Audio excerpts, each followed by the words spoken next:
Hello everyone and welcome to our special coverage of China's Chang'e-6 lunar mission. I'm Zhongshi live in Beijing. The Chang'e-6 mission has entered the final stretch of its 53-day quest to collect samples from the far side of the moon. If successful, this would mark the first time for samples from the moon's far side to be brought back to Earth.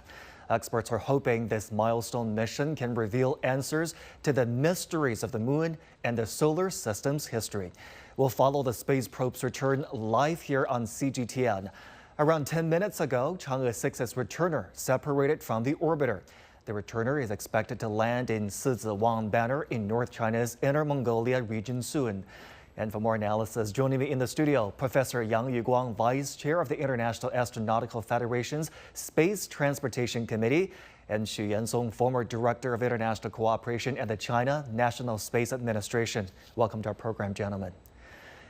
First of all, CGTN reporter Zheng Yibing is at the landing site in Sizhiwang Banner in North China's Inner Mongolia region. He walks us through the search and retrieval operations.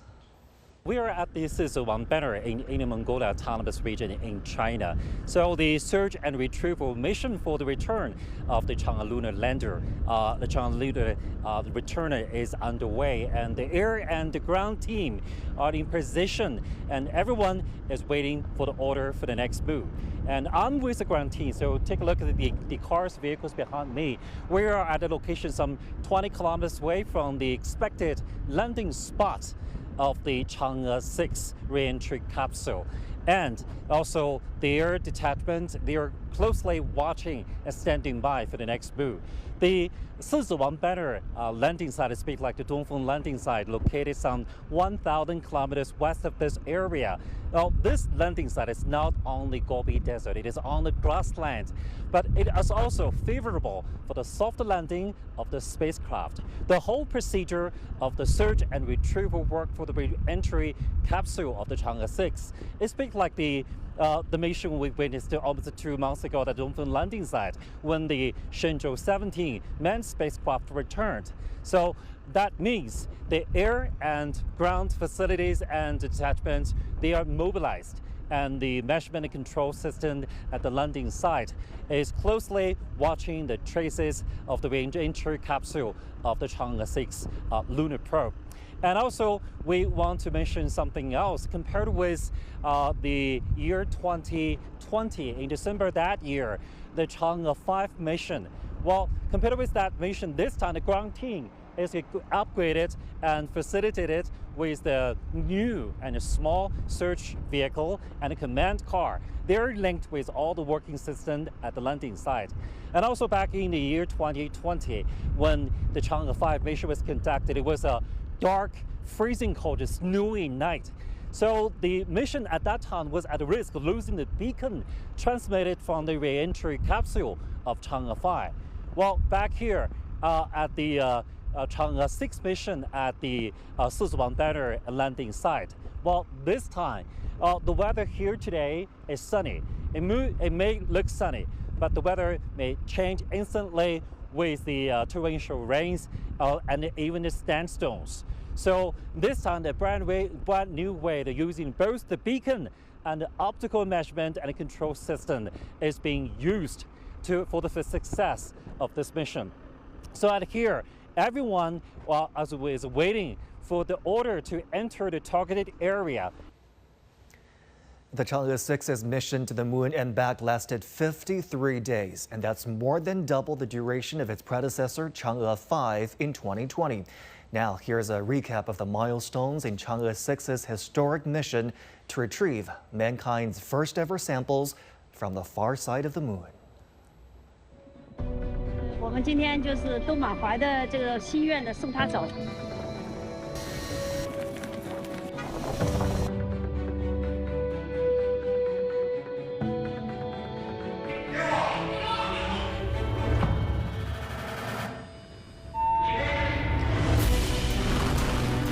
What a fantastic launch. We are on the way to the moon. Congratulations, Stas.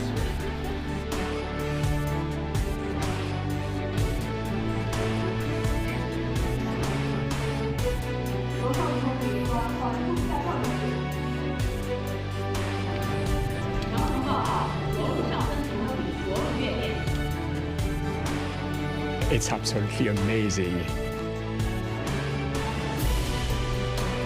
3号注意，我是眼睛，下面组织实施月亮地星球测试材料。钻体样品分离。论体采样封装现场结束。也许我们月球背面的样品能够1克抵1万克。有些人说它像那个和平鸽。摇取采样行密封正常，这个路已经走通了。国际机构联手共享。Well, people always think that this mission is all about science. True. It's all about technology. True. And it's about human experience. It's about people. When the Chang'e-6 orbiter returner combination is approximately 5,000 kilometers away from the Earth, the returner will detach to begin its entry into Earth's atmosphere.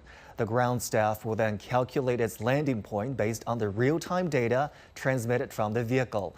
As the craft re-enters the atmosphere, it will experience a period during which all communications with the ground are lost. This phase, known as blackout, occurs between 35 and 80 kilometers above Earth due to intense heat. And during this period, the Chang'e-6 returner will switch to autonomous navigation mode, enabling it to continue on the predetermined route even without contact. We use measurement and control tools and optical devices to access the real-time location of the returner and predict the landing point based on that. The returner will experience a process of auto-navigation and control. The influence of the blackout is quantifiable. The duration of the blackout is subject to the shape and re-entering velocity of the spacecraft. I have the great pleasure to be joined in the studio by Yang Yuguang, Vice Chair of the International Astronautical Federation's Space Transportation Committee, and Xu Yansong, former Director of International Cooperation at the China National Space Administration. Gentlemen, fantastic to see both of you today. I am absolutely thrilled to have both of you on because it was also the three of us that welcomed back Chang'e-5 at the end of 2020, about 3.5 years ago. This time, history could be made with those samples collected from the far side of the moon that could provide essential clues into the composition and evolution of the moon and possibly the history of the early solar system. Let's get very technical first, starting with Professor Yang here. About the return process, we know the returner will enter into a blackout zone twice after entering the atmosphere. Walk us through what a black zone is and what's going to happen. That's the when the whole combination of the returner and the orbiter approaching the Earth because of influence of the gravity of the Earth, so it becomes faster and finally when it reaching the nearby of the Earth, the speed can reach to about 11 kilometers per second, or the second cosmic velocity. So when it enters the atmosphere, because of the high speed and the friction with the atmosphere, so it will cause high temperature. That to have a very effective thermal protection of the vehicle and to protect our very valuable samples, we use what we call the ablative materials. So when it vaporizes, it can keep the heat out and protect the whole vehicle. But that with the temperature, the vaporized ablative material will be ionized, and with these ionized gases, it will form a closed envelope which can block all the radio waves from the vehicle. So as you mentioned, the communication with the ground will be interrupted. We cannot get any parameters of the vehicle itself by the devices on board the vehicle. So, but that you don't have to worry about that, because although at this stage we cannot have the communication in this blackout zone with the vehicle, but still our ground stations and also our space tracking ships can have a sight of the vehicle and can measure the trajectory very precisely with either the optical measures or with the readers. So still, although in this blackout area, but we can still have a prediction, have a calculation of the trajectory, and finally to help the ground rescue teams to find the landing point as soon as possible. So it's real-time monitoring, real-time calculation of the trajectory of the orbiter. Mr. Xu, how long can these blackouts go? Well, this blackouts normally occurs during the descending of the capsule, of the returner itself, because of the friction descending from 80 kilometers all the way to 35, 40 kilometers. This will take a few minutes, no more than that, because the velocity, as Professor Yang mentioned, the first cosmic speed was 7 kilometers per second, and then when it is attracted by the Earth gravity, it accelerates the speed up to 11 kilometers per second, and then it will slowly, because of the thickening of the atmosphere, it drags the capsule down. So the slowdown of the capsule decelerates all the way to 30 kilometers, 35 kilometers, and then it's time ready for deployment of parachutes so that we can further decelerate the speed and to make it a safer landing in the banner.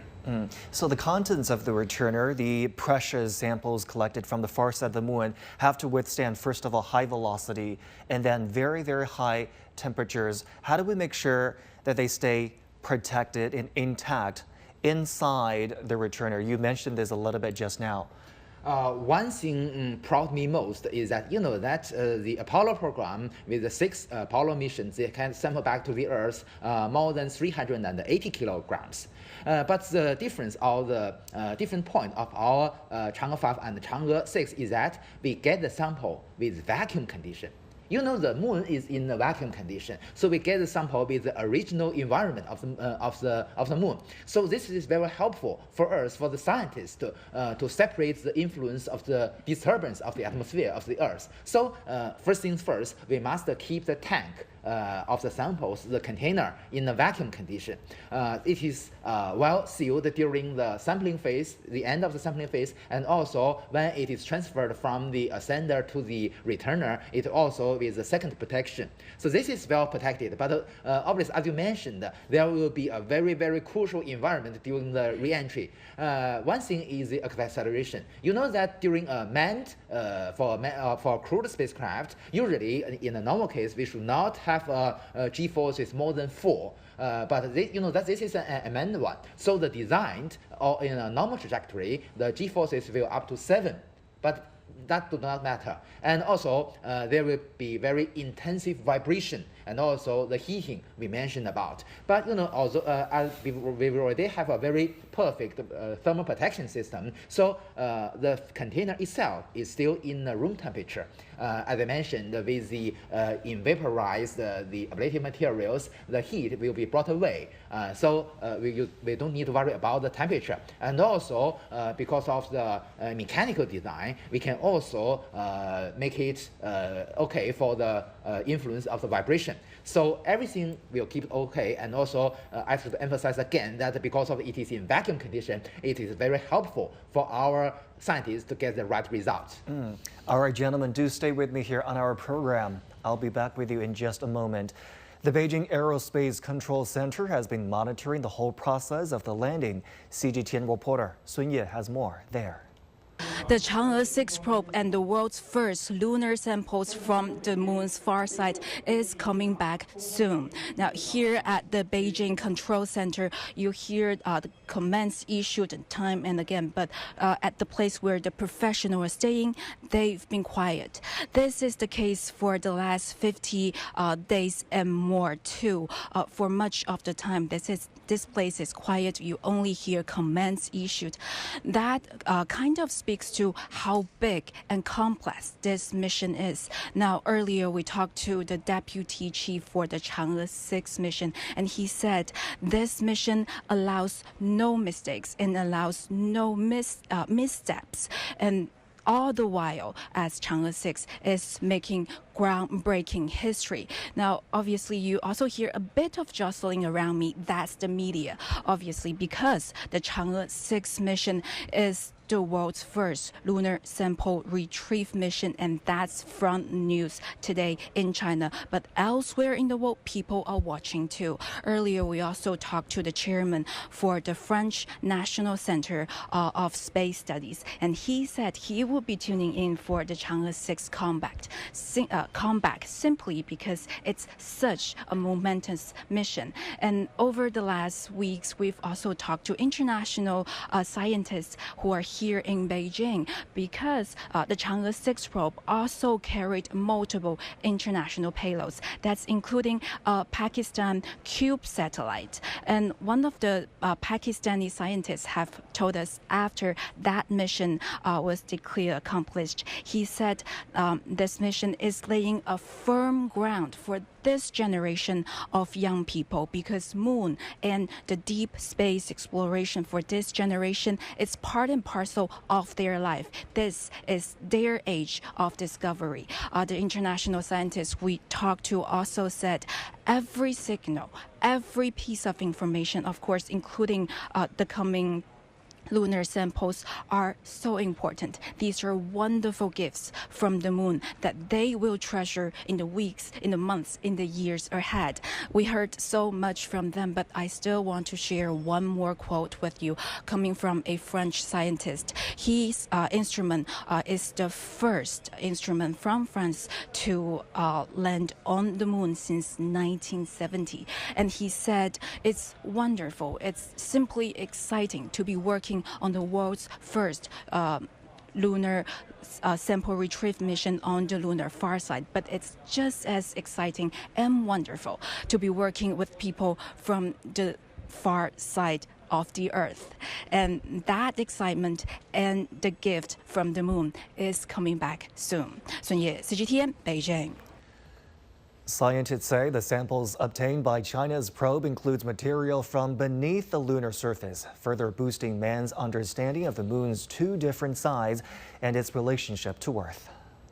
The geologic activity responsible for the differences between the near side and far side of the moon has always confused the scientific community. Now that we have collected samples from the far side, we will very likely unravel this mystery by comparing the rock sample from the two sides. The South Polar Aitken Basin is the largest impact structure on the moon, so we might be able to dredge up material from very deep parts on the moon, not just from the surface and the crust, but also the lunar mantle. No one knows what the lunar mantle looks like. It would be a huge progress if we have such samples. We also hope to find the material that resulted from the impact and determine its age. This can help us find out when all the bases formed. Every new sample is a major boost to the entire revolutionary history of the moon. After its retrieval from the capsule, the samples will be transported to the National Astronomical Observatories of the Chinese Academy of Sciences in Beijing. This is where China's first lunar samples laboratory has been set up. Experts have designed special rooms and equipment for unsealing and storing the materials for future research. In this room, we place an operation table, which is mainly used to unseal the package containing the lunar samples from the Chang'e-6. It is a nitrogen-filled environment. The pressure inside will be higher to avoid the possibility that the atmospheric environment will contaminate the samples. The world's first ever samples from the moon's far side could take months or even years for scientists around the world to decipher the secrets these samples carry with them. But judging from what the Chang'e-5 lunar samples have uncovered, the samples from this mission will be treasure troves for scientists across disciplines. Again, CGTN reporter Sun Ye has more. Less than 4 years ago, the Chang'e-5 mission had brought back home 1.731 kilograms of lunar samples from the moon's near side, a better-known part of the Earth's satellite. Those samples rocked the science world nonetheless. From Chang'e-5 samples, there have emerged the youngest lunar basalt samples man has ever obtained. The new lunar mineral named Chang'e-6, better understandings of the moon's evolution, and traces of water, where scientists say, judging from the Chang'e-5 samples, there was quite an amount in the moon's mid and high and mid to low altitudes. There have been so many new discoveries, a lot of published papers. Just look at the number of publications. That shows rekindled enthusiasm for the moon. Chang'e-6 lunar samples have been available for application and research by both domestic and international scientists. Most of the teams applying for samples are in the field of earth science, including geochemistry, petrology, and geophysics. But there are also physicists, for example, hoping to do some radioactive nuclides research with the samples. There are applicants hoping to research cell toxicity, biological culture, plant culture with the samples, and also applicants in the field of material science, chemistry, and others. As of this June, the Chang'e-5 lunar soil samples have been distributed to 114 scientific research teams, totaling 258 samples that together weigh 77.7 grams. Sun Ye, CGTN, Beijing. If you're just joining us here on CGTN, you're looking at our live coverage of the Chang'e-6 mission re-entering the Earth's atmosphere. Professor Yang, what are we looking at now? It looks like the skip re-entry stage of the return. Well, obviously, this is what I mentioned, the video camera mounted in the ground station or the ground space tracking ships, which captures the trajectory of the vehicle. You can see the I believe probably this is the infrared image. So the vehicle has already been captured by the ground station, so they can have a very precise measurement of the trajectory, the direction, the position, and also, as you mentioned, in the real-time calculation, we can predict what the landing site, the coordinate, the longitude and the latitude. So it's a good sign that we have this visual right now. Mr. Xu, help us understand that calculation process. Mr. Yang mentioned it's real-time assessment, real-time calculation for the ground team to get ready for the landing of that vehicle. What does that process look like? There is a marking point of the separation between the service module and the returner. Then there is, of course, a timing, exactly how to track this whole process landing to the Sizhuang banner. Because is this the Sizhuang banner in Mongolia that we're looking at? That's the landing site itself. Of course, if you want to land here, you have to go through a trajectory that comes entering the atmosphere as far as the let's say West Africa, and then goes through Pakistan, and then through the territories of Tibet, and then come to Sizhuang banner in Inner Mongolia. So that is the descending process that you refer to the Earth, let's say, a shuttle point that is from all the way from Africa down to Sizhuang banner, according to the inclination of the descending capsule itself. So the image you have just seen, the black with the white spot, is normally infrared images from the ground tracking facility. Normally it's an infrared camera that can shoot the object itself. As far as we can see, it's still in outer space, and it's still communicating with the ground. And it's, once it's entering like a shooting star, it will be in the blackout period, where you can see that the plasma and the ironing process of the exterior. So we won't be able to see it if it's entered the black zone period. We can see it. We can still see it through an infrared camera. We can see it.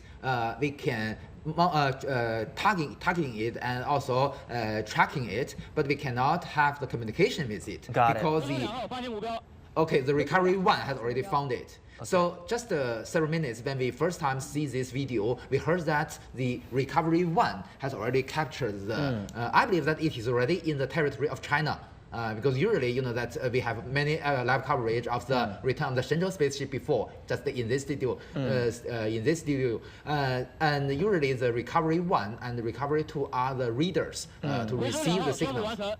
Great. So the recovery 2 has already captured the vehicle, the returner, and also from the voice of the ground staff, probably maybe at this moment it's already get out of the blackout area because they see they mentioned that they captured in bilateral ways. So not only the communication, all the signals received from the ground station, but also maybe it is also has already established the communication between the ground and the vehicle. Again, we're looking at the possible landing site in Sizewang Banner, Inner Mongolia. You will see that this is vast grasslands, flat terrain, all ideal for the landing. The retrieval of the returner, because if it's mountainous, then it's going to be problematic. So the grassland, flat terrain is specifically chosen for this purpose. And I seem to remember the last time with the Chang'e-5, in the tracking process, we had the help of international partners. Yes. Is it the same this time around that we... Exactly. As you mentioned about the 10 or 20 minutes before, you mentioned that the returner has separated from the orbiter. So at that moment, the altitude is about 5,000 kilometers high. So at that moment, it's still far from the territory of China. So with the help of our ground station in Argentina, all the ground stations by European Space Agency, we can have the very precise measurement of the trajectory outside the atmosphere. So that is also very necessary for the as a very important information for other ground stations along the trajectory to capture the vehicle as soon as possible. Okay. And when the returner is approximately 10 kilometers above the ground, it will detect the atmospheric pressure and altitude. It will then deploy the drogue parachute by releasing the parachute container over to decelerate the vehicle. And finally, it will apply braking techniques before extending the main parachute to ensure a controlled and safe landing. The returner contains sample containers, which can easily be damaged by excessive overload. Therefore, we must ensure that the overload does not exceed 5 times the force of gravity throughout the entire return process. Before the drogue parachute deploys, the descent speed ranges from 110 to 130 meters per second. Once the parachute opens, the speed decreases to approximately 60 to 70 meters per second. Yeah, we're still monitoring the returner of the Chang'e-6 mission as it enters the Earth's atmosphere. How far away, Professor Yang, are we from the parachute deployment? Well, it is very interesting. You know, that just several seconds before, I heard a voice from the ground staff. The tracking task of the Chang'e ground station has already been accomplished. You know that the Chang'e is very close to the CGTN satellite launch center. This means that at this moment, at this right moment, the returner is already to the east of the CGTN satellite launch center. So it's already very, very close, maybe several hundred kilometers from the Sizewang Banner. So I believe that within several... Are we looking at the deployment of the parachutes already? I seem to think.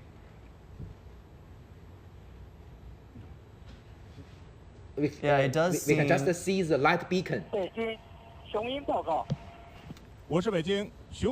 Yeah, Professor Yang was just saying that it's going to be very, very close to its predetermined, pre-designed landing site in Inner Mongolia. Yeah. It does look like there's a parachute above. Yeah. So the visible light cameras has already captured the returner. Okay, so these are the cameras. So okay, the main parachute has already been jettisoned. Deployed. And the main parachute will be deployed soon. So it has 2 parachutes. One is the drogue chute, which will be deployed first to deaccelerate the returner first, and at a very safe velocity after jettisoning of the or separation of the drogue chute, the main parachute will be deployed.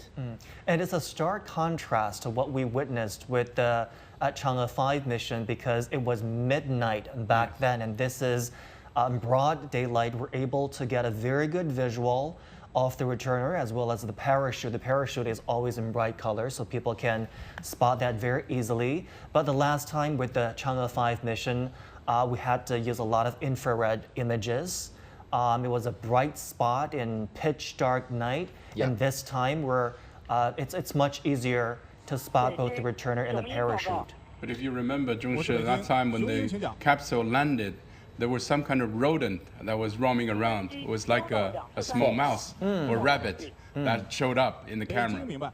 You know, that Sizhuang banner is very close to my home city, Huhehot. You know, this moment is almost the most comfortable season in the Mongolia. Comparing with last time, as you mentioned, in December 2020, it's extremely cold and the temperature can reach to 40 degrees minus below the zero. So this time, and you can see that the sky is very, very clear and it's in a very good weather. So this time, even for the ground team, is more comfortable for the comparing with the last time. Absolutely. It's great to hear that the job is somehow easier given the complexity of the system, the ground system, to locate the vehicle. Yeah, exactly. So we should emphasize that the safe return of our Chang'e-6 probe is not only the task of the probe itself, of the rocket, but also the whole system, especially the TT and C system. The telemetry, telecontrol, and the communication system plays a very extremely important role in the whole process. So every critical step, with the help of the TT and C system, we can have the proper operations, and including this return. So the time window we have today, early afternoon, which, as we said, is rather ideal. How was this time window chosen? Well, there are many different factors. First, we should consider about the position, the relative position of the moon to the Earth. So only at a certain position we can get the operation we call the trans-Earth orbit insertion, which means that with the main engine of the orbiter, we just accelerate it to the speed the escape velocity relative to the moon, and then it will go into the what we call the trans-Earth orbit from the moon. It will take about 3 to 5 days for the vehicle. During this whole process, we have to keep a mid-course correction. Great. So from the voice of the commander, we can hear that the communication is normal, and also the status, including the attitude of the returner, is in a very good condition.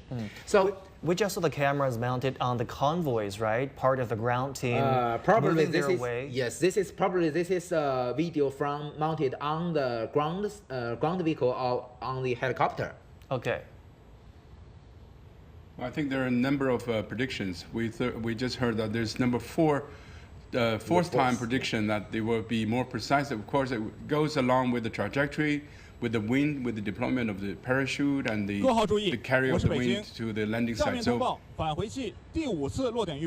this is the fifth prediction. So it's getting more precise. The ground team is going to rush over to get ready to receive the capsule itself. So how many predictions are there in total before we can get a pretty good idea of when and where that vehicle is going to land?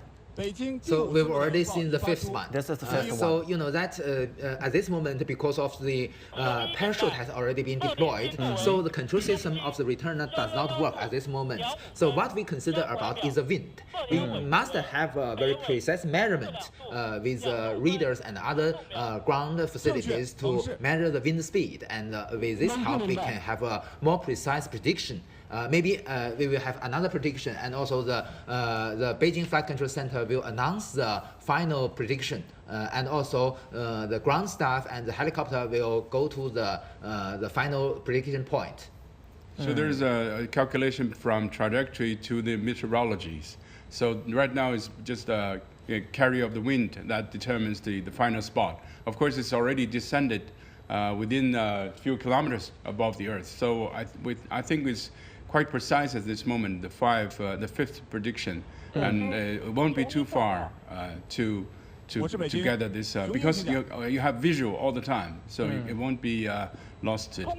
Are you saying you can tell it's only a handful of kilometers above the ground now? Yes, it's only a few kilometers above the ground. Okay, then it's going to be a very fast process now. Are we counting a couple of minutes, or are we counting? The most critical phase of this return process has already been well conducted. So I believe that at this moment, also the ground staff and the Beijing Flight Control Center, the staff there is relatively relaxed at this moment. The most dangerous and unpredictable phases are the blackouts. Exactly, and also that we adopted a steep re-entry, so it enters the atmosphere twice, and also the control. We have the control.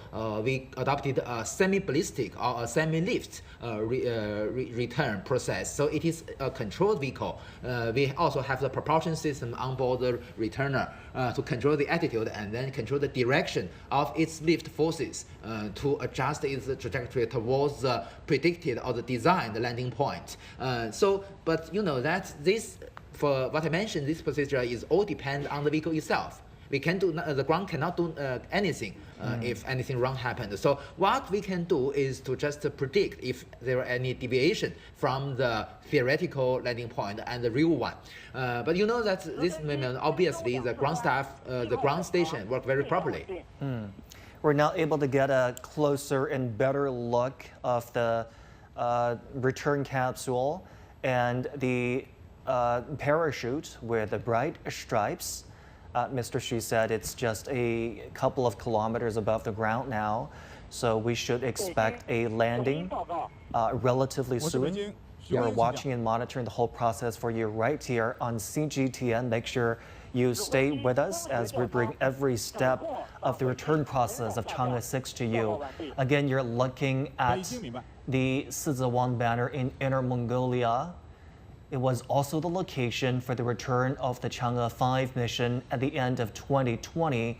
That mission brought soil from the near side of the moon. This time, soil samples have been collected from the far side of the moon. The first time in humanity's history. What secrets will that reveal is on the minds of a lot of people watching this process, whether that will provide clues to the evolution and composition of the moon, the differences between the far and near sides of the moon, and also the solar system's history. Everyone is watching this process very closely. So touching down could be happening at any minute because it's very close to the ground, but its descending speed is a few meters per second. So it takes some time to descend for the final couple of kilometers, but it's going to be on the precious puzzle is going to be on the ground at any time, I think. We're expecting a landing anytime soon. We're watching the descent of the returner. Landed. It's landed. You can hear applause from the ground control and command center as people watch this with breath that is bated. Soil from the far side of the moon now brought back to Earth in that return vehicle. We have a pretty good visual of the landing site now. Now we see is a video from the camera mounted on the helicopter. Yeah. Yes, we can see that from the above. So the helicopter is on standby. It will also guide the ground team as they move closer. Yeah, it also can give the right coordinate to help the ground team to go there as soon as possible. They've done drills like this many times before to make sure that different systems can cooperate with each other in a swift and efficient manner. So this is history. Far side of the moon, first time landed on Earth. Absolutely. We're watching history being made today as soil samples collected from the far side of the moon have landed in Sizewang banner, Inner Mongolia, in China. It will be some time before the ground team can move in and locate the returner.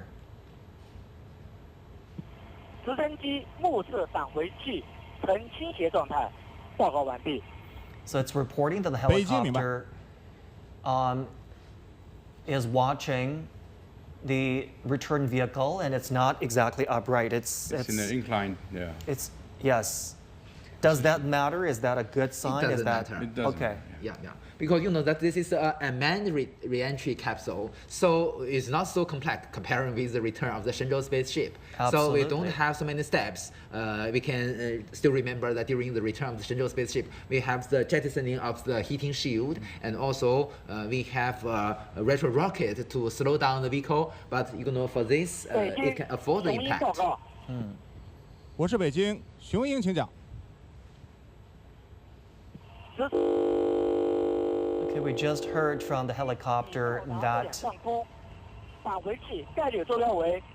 the vehicle has landed and is not in an upright position. It's also been reporting coordinates of the landing site so that the helicopter has arrived above the landing site. We can see the dust blow up by the helicopter's blade. 北京明白。 So it's in safe pocket now. It's in safe pockets now. It's a much better visual compared to Chang'e-5 because it's broad daylight. We have very good visuals. You can see the helicopter arriving in position. Yeah. They will be providing coordinates for the ground team moving their way into the proximity of the return vehicle. Yeah. So we can still, at this moment, as we discussed, the ground team is continue to have the prediction and report of the final coordinate, the longitude and the latitude of the returner continuously. And also, I should mention that this is the 11th successful sample return from the moon of all the missions of human being. But the first one from the far side. The first one from the far side, the second time for China, and we'll look forward to learning more about those samples. It could take months, even years, before they provide any clues or secrets about the composition and evolution of the 北京明 moon. 白。 Yeah. 东风，我是北京。 And one thing we should consider, you know, that because we still have a propulsion system on board the returner, although only a very small amount of propellants, but still it is toxic. So we should also protect the ground staff from that. You know, we're witnessing history being made today. I do want to talk to you gentlemen both about how history was made this time. We can see individuals on foot, an individual on foot making his way to the vehicle. So this means the ground staff have arrived. The helicopter crew has just approaching this, I think. So the personnel we're seeing are the helicopter crew. They're not from the ground. I think ground crews are arriving, but just now we just saw the helicopters landing. The second helicopter is coming. The first one has some crew already have preliminary study of the site, and I think they are coordinating the ground convoy to come as soon as possible. They have to take the capsule back and then carefully, like Professor Yang has mentioned, there's a passivation process, you know, to ventilate all the batteries, the fuels and explosives and pyrotechnics, so that it's in a passive mode, and it's more safe for the scientists to maneuver and to unlock the capsule itself to take the precious cargo out. So it's interesting because they will take the whole capsule back to Beijing. It's not like they'll just open a hatch and just take the cargo out, right? Yeah. They will take the whole thing back to Beijing. It'll be a while before the cargo is unloaded from the vehicle and studied. So it's going to be a process. So let's say the cargo itself is basically made in Beijing, so that the experts and teams are here, and expertise are here, and the scientific teams are also here. So everything is done properly here in Beijing before it's launched. So it's coming back to Beijing is more safe. Rather than opening the puzzle in the landing site. Got it, because they have built a specific lunar mission laboratory here in Beijing where they will have a safe environment to unseal what has been contained in that cargo. It's not like unboxing a gift box. It has to be done meticulously in a safe environment, safe and scientific environment. And not only that, but also the Chang'e-6 itself, including the landers, the ascenders, and the descenders, and the returners, are all made in Beijing. So everything has more expertise and technical support, let's say, in Beijing. So it's more safer to open it here. Absolutely. Yeah. We will get the container out of the returner in the ordinary room, but we will open the container in the vacuum chamber. So that's very important for us. What does that container look like? Because I don't think I've got a good look. Well, it is a cylindrical one. Yes. Yeah, cylindrical one. So not very big. It is very interesting that the design, the capacity is 2 kilograms of samples, but that greatly depends on the density of the sample itself. So that is reason, although it is also very normal, but last time during the Chang'e 5 mission we get the 1.731 kilograms of samples. This is because the density is lower than the normal condition. But that's still very in the design margin. So I hope that this time we can get more than 2 kilograms. And it's like one of the car pistons, if you can imagine. Yeah. One of the car pistons or cylindric shape of the of the engine. One of the engine piston. It's shaped like exactly. that. Yeah. So they're reporting that the return capsule does look intact from the outside. Okay, now we're getting a good visual of what is happening. Yeah. As Yansu mentioned, it's in the inclined position. Yeah. Because on the charcoal side, is the black side has been burned out during their entry, and the lighter color on the top has not experienced these burnings and plasma impacts, so it was looked more or less the original colors. And another thing why it is inclined is because that the design, the center of its mass has a deviation from this cylindrical axis.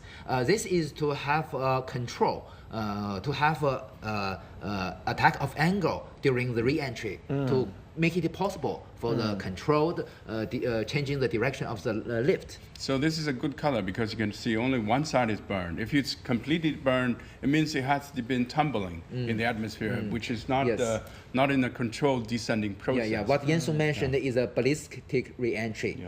So that's not controlled, not like this one.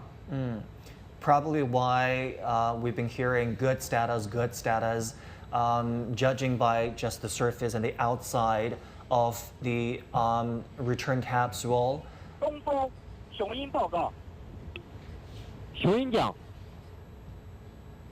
You see individuals. Is a helicopter. You see individuals assessing the status of the returner. He's making sure that the capsule is safe enough to be approached by human beings. All the radiations, all the fuels are safe. So he's not wearing any protective gear. But he's using the probe to detect the level of radiations and level of toxic materials. The propellants, the toxic propellants. Yeah. So you can see this is the shape of the returner is like a bell. And the total mass of this returner is about 300 kilograms, much smaller than the returner of the main capsule, which is about 3,000 kilograms. So this is much smaller than that. It's about 1 meter in diameter. Probably. Like that. Okay. Well, let's say it's just a miniature of the human moon landing process, because the Chang'e-6 is a complete process for human mission, but it's just a miniaturized process. What Yansu mentioned is what we call the lunar orbit rendezvous, because that for the that I always mention to the media that our Chang'e 5 and the Chang'e 6 missions are like an unmanned, minimized Apollo missions, because the whole mission profile is almost the same. With the rendezvous and the docking in the circumlunar orbit. So this is the most completed mission design, but has the highest efficiency. So that is the reason why we can get about 2 kilograms of samples with such a small vehicle. Because there are easier ways to get samples, like former Soviet Union, Russia has use simpler approach to get samples. But this is, we choose the hard way because we want to demonstrate technically that these are possible and they can be mastered by the future manned mission. So this is the preparation of the future mission. We went the extra mile just to make sure that this can demonstrate the capabilities for future manned missions. We choose it not because it's easy, because it's hard. We just heard the voice that the environment nearby is safe enough for the ground staff. The Chinese national flag has been raised at the landing site of the Chang'e-6 mission. And we just heard reports that the proximity has been assessed as safe for individuals, for human personnel to move in and take a closer look at the capsule. Once again, marking another victory of the moon race. Exactly, a big step there, and they're now reporting the exact coordinates of the landing site.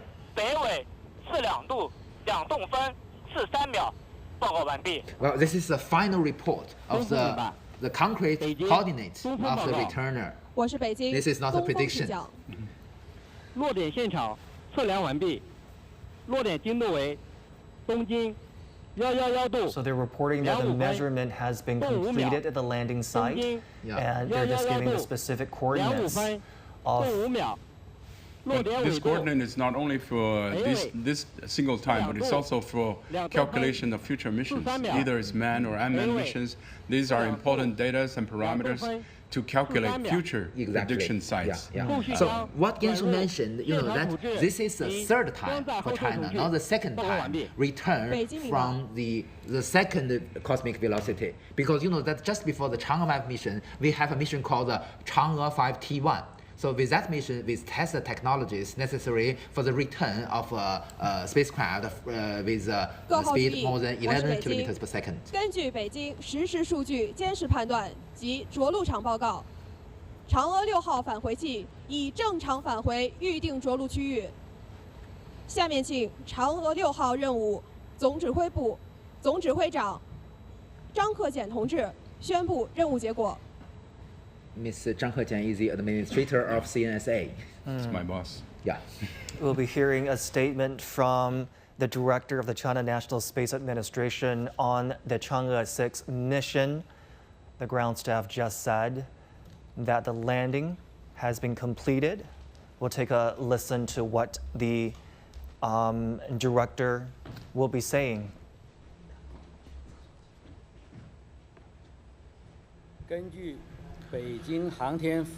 According to the monitoring of Beijing Aerospace Control Center, the returner of Chang'e-6 mission has landed successfly at Siziwang Banner at the designated area.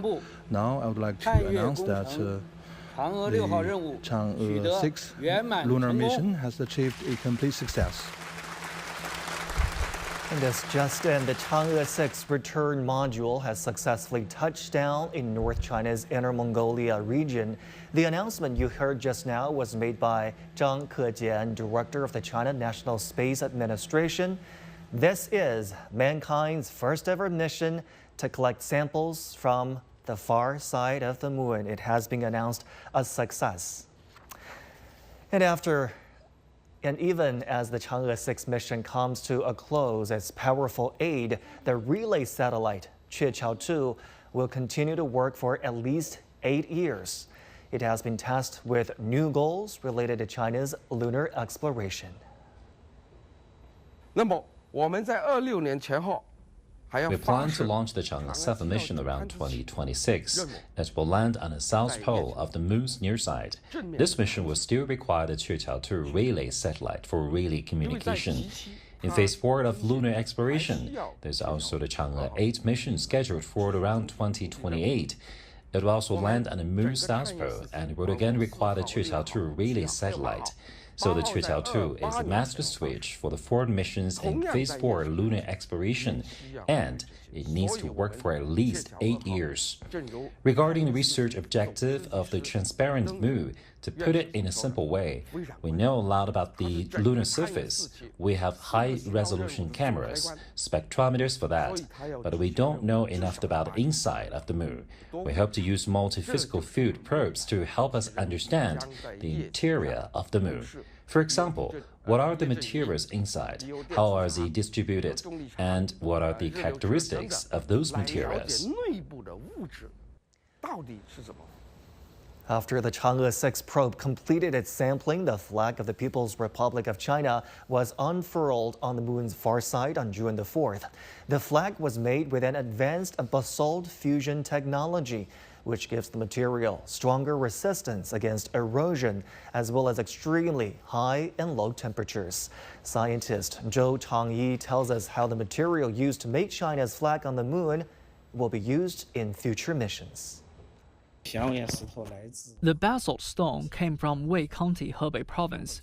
It was crushed and melted into a thin filament about 1/3 the diameter of a strand of hair. Then it was spun into threads and woven into cloth. The lunar surface is rich in basalt elements. We will build a lunar base later, so it's very likely that we will make the basalt into fibers and use it as construction material. And the Chang'e-6 mission is also a testament to international cooperation in space exploration. The probe carried payloads from France, the European Space Agency, Italy, and Pakistan. Some of their scientists witnessed the launch on May the 3rd. Here are some scenes from that historic day. Definitely, it's probably one of the, I think the most exciting launch I've ever seen in my life.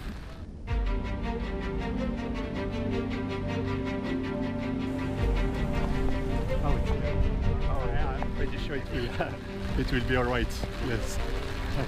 You know, in India, when you get married and it rains, it's considered a blessing from the heavens. So hopefully this was also a blessing for Chang'e-6. I'm excited. Yeah. And it's a great mission to bring back the samples. I'm interested to see whether, despite the weather, we're going to go ahead anyway. I think we're going to go ahead.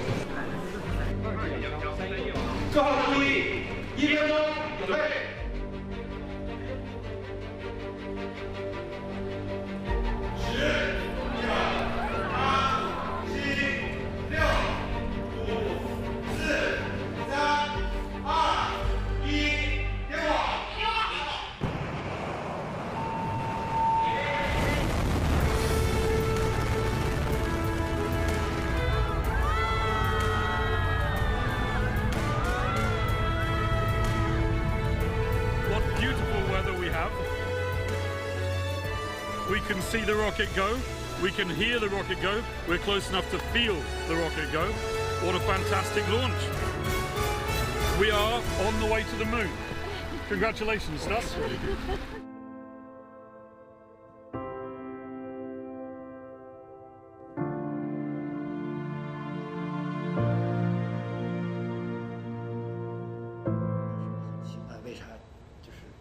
And Pakistan's payload on the Chang'e-6 mission was a CUBE satellite built to take images in space. The iCubeQ satellite is the outcome of cross-cultural collaboration between Pakistan and China.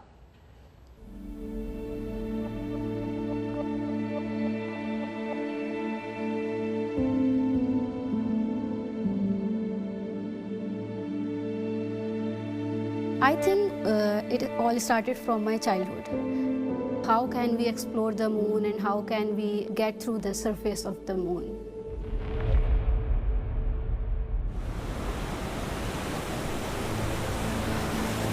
跃背实际上就是人类对于未知的一种向往，一种勇气和雄心，能够去地球之外的世界。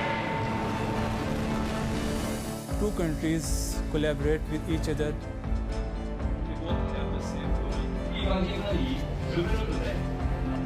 如果卫星成功了，会在第一时间从遥远的38万公里之外收到它的第一个信号。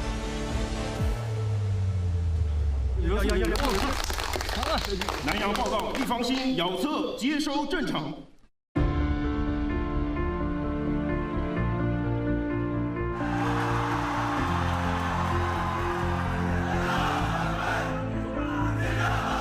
It illuminates everything. It's the first step for Pakistan in deep space missions.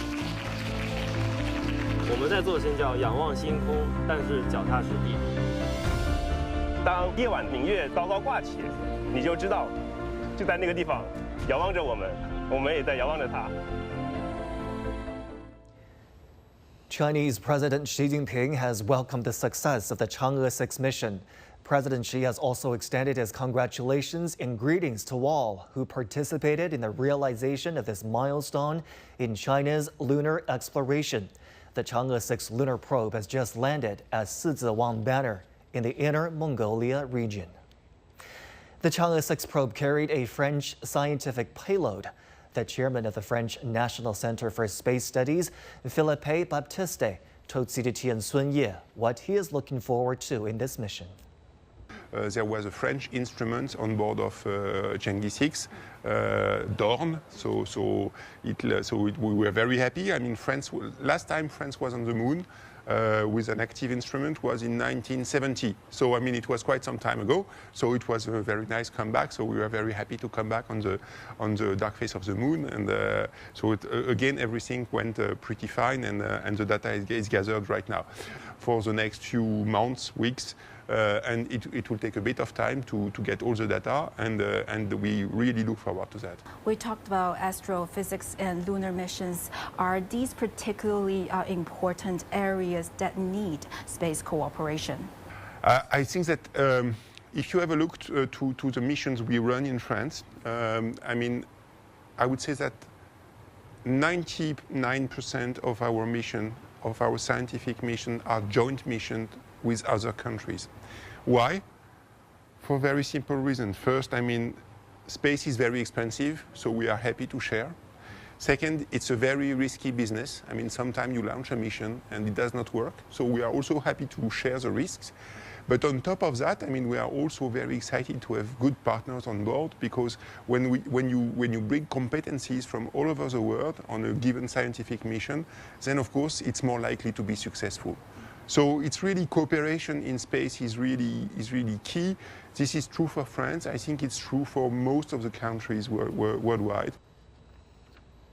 And you're looking at live images of the landing site in Sizhiwang Banner in Inner Mongolia. I want to get you more analysis with my studio guests here. The landing really went smoothly without a glitch today, and it was announced a success by the Chinese authorities. I do want to take this opportunity, gentlemen, to talk to you about international cooperation, because the Chang'e-6 lunar probe has carried payloads from the European Space Agency, France, Italy, and Pakistan. Mr. Xu, let me start with you. Talk to us about those payloads and their purposes on this mission.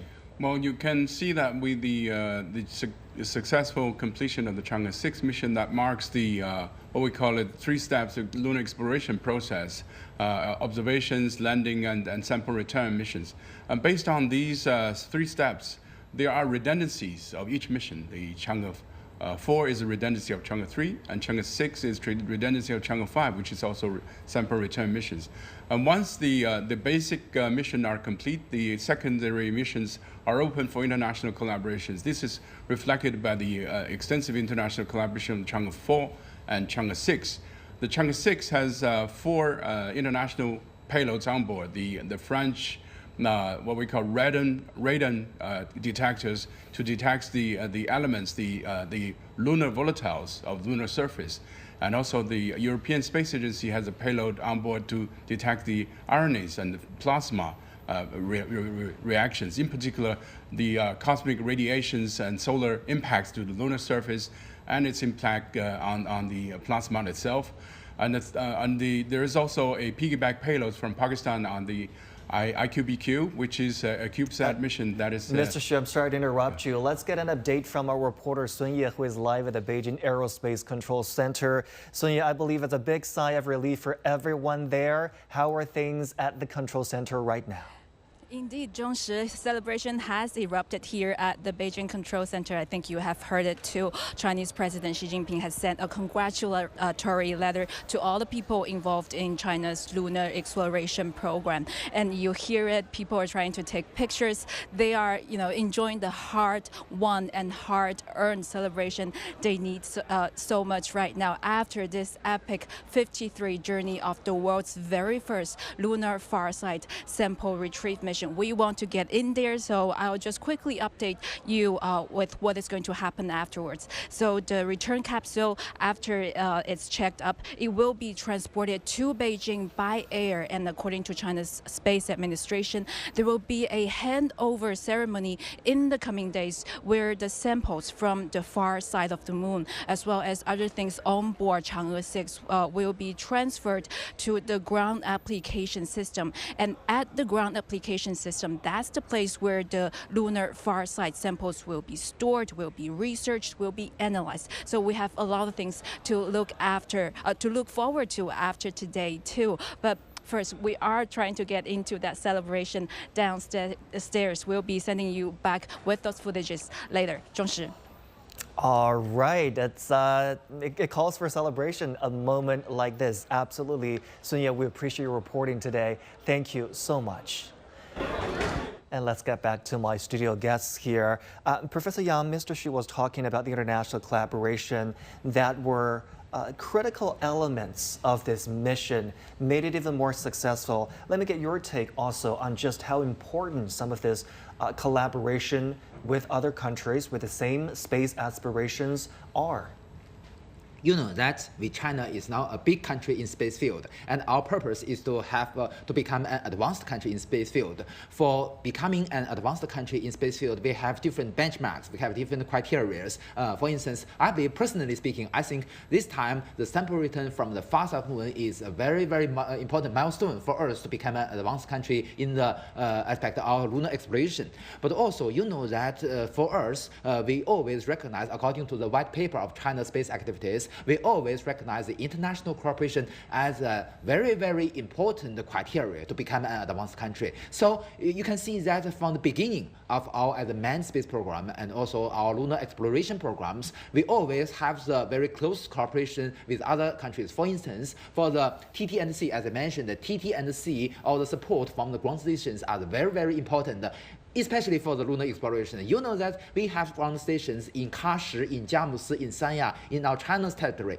But it is quite necessary to have a ground station outside China. Actually speaking, we have a station in Argentina, so we can have a continuous contact with the probes far from Earth in the cislunar space. And also, as the president of CNIS has already mentioned, because you know that with cooperation between different countries, we can reduce the risk of a certain country, and also we can greatly reduce the cost for the certain country. So, because you know that for the lunar explorations and other deep space missions, this is to benefit the whole world, to get the knowledge for all human beings. So I think for all space capable nations, it's already formed the trend to have this kind of cooperations. There is almost no exceptions. In terms of what's going to happen to those soil samples, the last time with what's been collected from the near side of the moon, China made it available to other countries. Of course, China studied it first and then made it available to other countries.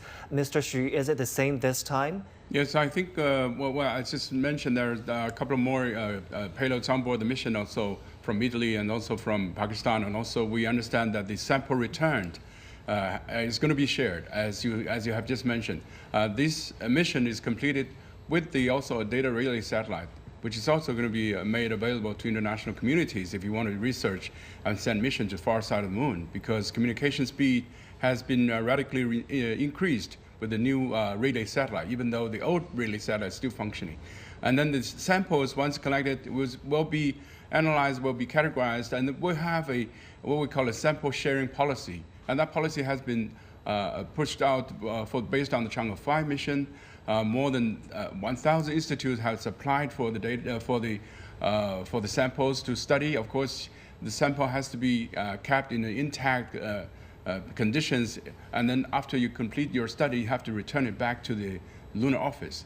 But those are policies you have to follow to share the samples from the Chinese mission. Of course, the far side of the moon is more interesting because it has more different radiation environment. It also has more exposure to the cosmic rays, and different conditions in the far side of the moon is more interesting to the scientific community in geological aspects, in radioactive aspects, and many other physicals and chemical aspects. So many experts are looking forward to these samples and to compare maybe with the Apollo missions, with the Russian missions, and maybe other previous missions that they have data, and they want to make a comparison with previous samples to make more scientific discoveries and more profound understanding of the universe. It just occurred to me that it's been 3.5 years since the Chang'e-5 mission came back. Have any findings from the research into those samples been made public? Exactly. You see that with the help of the samples we get from the Chang'e-5 mission, we know that the volcanic activities of the moon is much more younger than we expected before. It's several billion years younger than the traditional theories before. So this is one very important result from the Chang'e-5 mission. Another thing is that that there are some components that do not exist on the Earth. So we are the third country in the world to get the compound from another world. It is also named as the Chang'e stone. So this is also very interesting. And also, just in recent days, we found some carbon-based compound from the samples of the Chang'e-5 samples. So this is also really important for the future potential exploitation of the moon. So you can see that we already have so much results, very helpful for, as Yan-Sung mentioned, to understand the evolution of the history of the moon, and also have their engineering meanings to get a better understanding of how many water inside the samples, and so we can help us to determine where to get the waters on the lunar surface in the future. You know that for the future lunar base, either a robotic one or a manned base, it is very important to reduce the cost. One important measure to achieve this goal is to have the on-site resource utilization technologies. But first thing first, when you want to utilize the resources on the lunar surface, you must understand it. So this sample is the first step to achieve this goal. Mr. Xu mentioned over 1,000 institutes have applied to study the samples from Chang'e-5. What about this time? Do you think that more countries are, trying to get in the line for the research into the samples from the far side of the moon, because this is the first time? Absolutely. You should remember that the previous 10 missions, including the 6 Apollo missions, the 3 lunar missions from the former Soviet, including also our Chang'e-5 mission, all these 10 missions get the samples from the near side, actually speaking, the 19 million square kilometers. Well, on the other, that the total area of... Were they technically unable to collect samples from the far side of the moon? Why did they not venture out into the far side? Well, that first, that the evolution of the moon is interaction between the Earth and the moon. Because of influence of the Earth, so not only the terrain of the far side is quite different from the moon, from the near side. Also, you may notice that there are more impact craters on the far side of the moon. And also, the composition of the soils, the regolith, the rock, is also quite different from those on the near side. So I can almost confirm that we can get quite different informations from the samples from the near side of the moon. So this is very helpful. You know that the cooperation between China and the US is blocked by what's called the Wolf Amendment of the United States. But still, the administrator of NASA pressed his wish to get our samples from far side of the moon. So this is one important one aspect to show the importance of the necessity to get samples from far side of the moon. Well, I think it's technical challenges that 40 years ago was the last sample return missions from Soviet Unions and US. And then with these 40 years of technology innovations, we are able to achieve this with much more ease on the far side of them, because it's more challenging technically. You need to really relay the information on the TTNCs and command and control And then also you have to launch a relay satellite to the halo orbit, which is around the lunar far side. And also you have to land the mission and bring it sample return missions, more complex to achieve 40 years ago than in comparison with now. But I think also in the future, there is also Artemis missions from US that has also a combination of manned missions plus sample return missions. Those are what we call it the man-selected samples. Then they will be returned to Earth. That is more complex and more extensive in the coming future. But at this moment, this robotic mission of the Chinese CNSA is the best and the most historic mission as we have landed on far side of the moon and bring samples back, which is also encouraging to the scientific community that for the first time you can get your hands on the far side of the moon. So being able to get the samples and return the samples from the far side of the moon does demonstrate China's scientific and technological know-how and advancement in this field. Gentlemen, we're talking about international cooperation. I do want to get into this very tough question also because you see NASA and the European Space Agency both watch this process very closely. They have extended very warm, very nice messages towards China's success in this mission. But is it making them, I believe it's making them excited on the one hand, but is it also making them nervous about how advanced China has become in terms of its lunar exploration? The last thing we want to see is a repeat of the space race that happened between the United States and the former Soviet Union. Could they look at this as another space race of the 21st century, Professor Yang? I can understand you mentioned about this because you know that in the media of other countries there are always this kind of saying that there is another space race, that there is a competition. But for China, we've already stated very, very clear. We don't compete with any other country. We emphasized many times it's meaningless, it's completely meaningless to compete with another country. China conducts its space program, including our lunar exploration program, to promote China's high technology, to have returns from the development of research works, and also to get the scientific research results to benefit the whole human being. So it's really, really useless to compete with our country. They can recognize it as a competition. It's okay for them, but we don't think it is a competition. So maybe they want to get the first one, but we don't care. We just do this with our own schedule.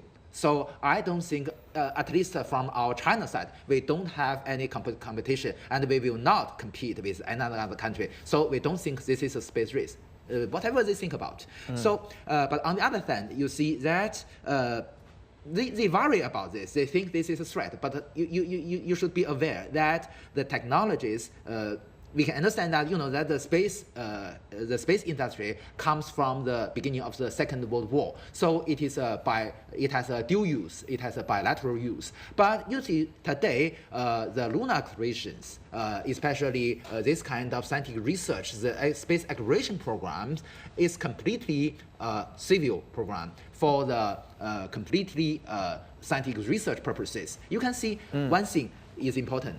When you come back from the Earth, you need 3 to 5 days. So this is not... Hold that thought, Professor Yang. This is an interesting topic. I want to return to you for more on this.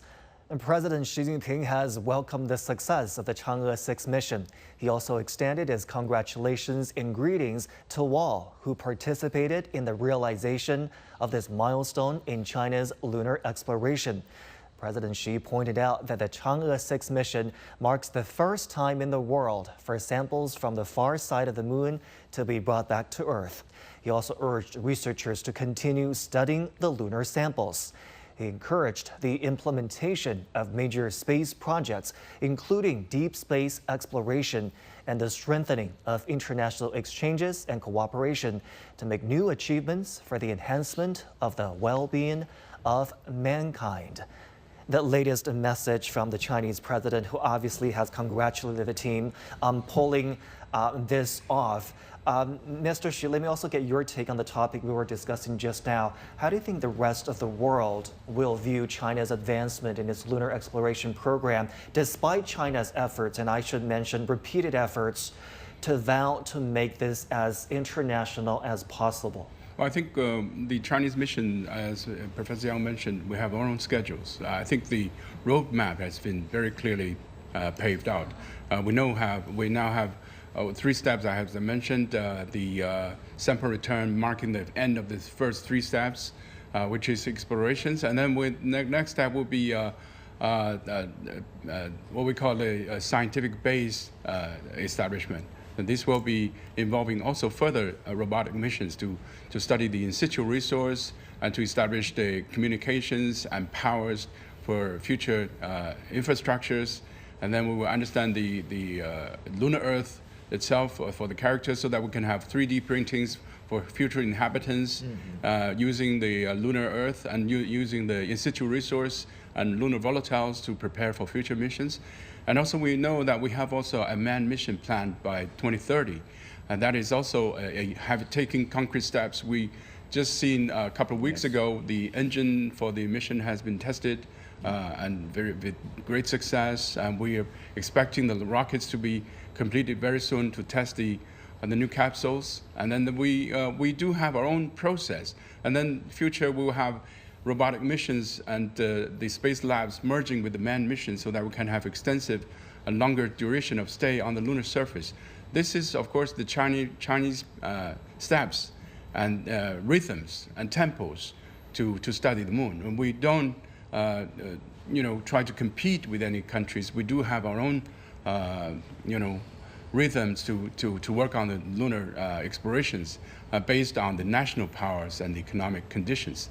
We know that space is very expensive, and we do seek extensive international collaborations so that we can share the resource and reduce the cost among our partners. And we do understand there is also Artemis efforts that lead by US and joined by more than 30 countries, that they want to build a gateway, which is a manned posted lunar orbiting station, so that they can have return of samples and human missions to the lunar surface. And they want to merge the commercial sectors onto this, because we know NASA have called already what we call in commercial LEO. The low Earth orbit will be fully commercialized. So if you are military or a government, you want to purchase the data or the satellites, you can go on commercial basis. And this is also true on the prelude of the lunar mission for the US missions, because they want to use the commercial sectors to establish infrastructures, powers, resources, fueling stations, oxygens, or waters on the lunar surface before they send a man to the lunar surface itself. So there is also international cooperation on that effort as well. I think lunar exploration is basically peaceful purpose. And also we have our own rhythms, our own steps to take. And there's no competition involved, but I think in the future we can share more data and resources and research and samples. So that will be a proper way, so that we can have an international family, what we call the European Space Agency Director have called the Moon Village, will be one of the effort that we can, one of the scenarios that we look forward, so that we can share everything in the same village, not to compete and to fight on the lunar surface, if only on the moon, on the Earth. All right, gentlemen, do stay with me here on our program. France's payload on the Chang'e-6 is an instrument to measure levels of radon on the moon. French scientist Pierre-Yves Meslin witnessed the probe's launch in May and was inspired to write a poem, which he has shared with us.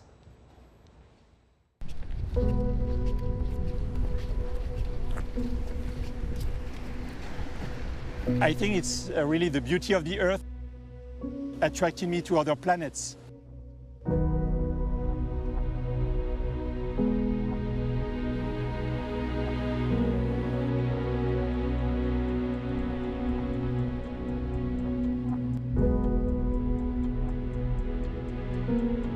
You can also find them the far side of the moon that we never had a chance to see from the Earth. It's a part of a poem by Verlaine, a French poet. La lune blanche. Un vaste et tendre apaisement semble descendre du firmament. Que l'astre irise. C'est l'heure exquise.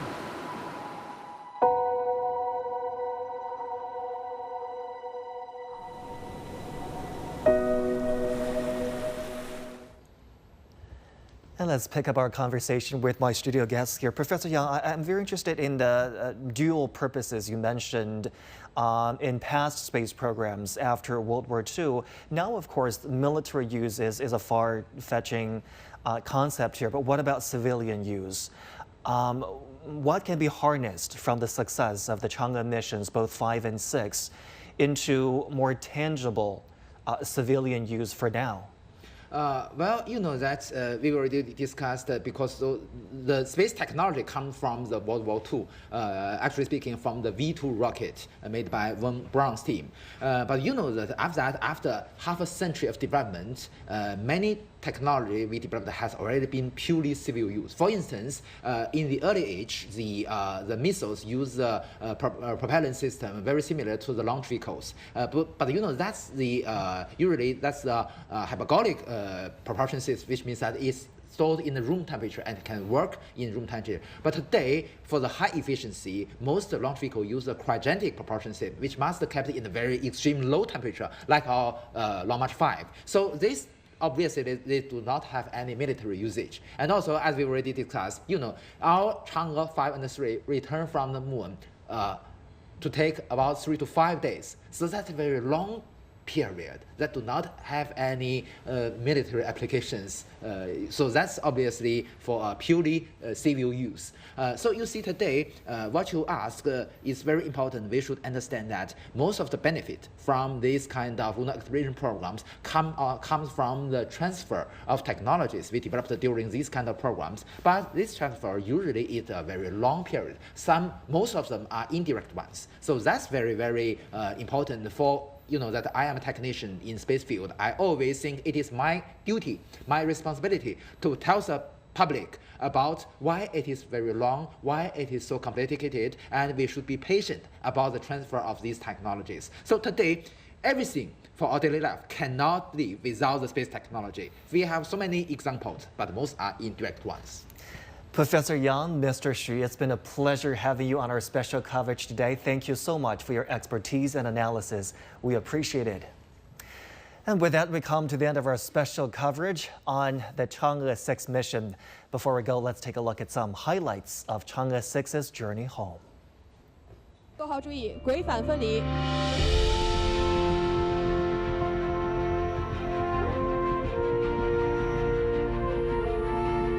落点纬度，北纬42度，21分32秒。人数2号，发现目标，正确，猛射。出减速伞，返回器过减速伞，主伞展开。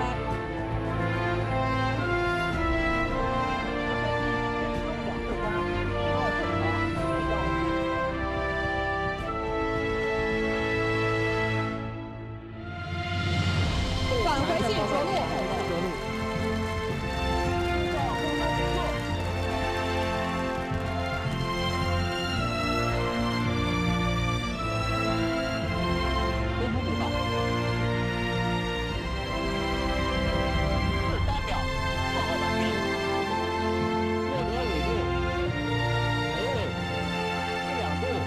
航额6号任务取得圆满